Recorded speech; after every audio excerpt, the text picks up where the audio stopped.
समारंभात बनवली जाते तशी मटकीची उसळ, अगदी त्या चवीची एकदम सोप्या पद्धतीने बनवलेली। यामधले हरभरे एकदम परफेक्ट असे शिजलेले।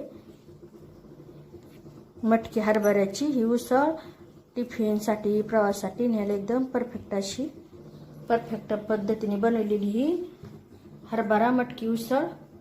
तर पूर्ण व्हिडिओ पहा। रेसिपी आवडली तर चॅनलला सबस्क्राईब करा आणि चॅनलवरच्या बाकी रेसिपी जी पहा आवडल्या तर त्या। मी अर्चना, गावाकडच्या रेसिपी या चॅनलवर तुमचं स्वागत।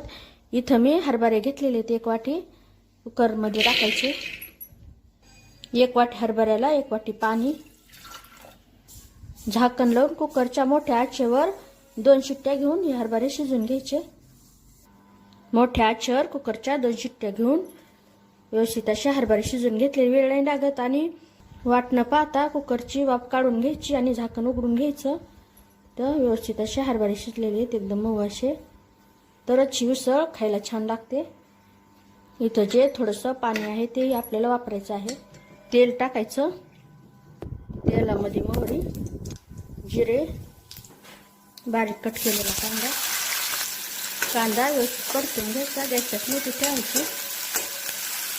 यामध्ये कढीपत्ता, टमाटर टाकायचं, कोथिंबीर आणि लसूण बारीक केलेलं गॅसच्या कमी करायची। व्यवस्थित असं परतून घ्यायचं। हळद टाकायची, घरगुती मसाला। इथं मी मोड आलेली मटकी घेतलेली आहे, मटकी टाकायची, मिक्स करून घ्यायचं। शिजून घेतलेले हरभरे टाकायचे, पाण्याचे टाकायचे, व्यवस्थित असं मिक्स करून घ्यायचे।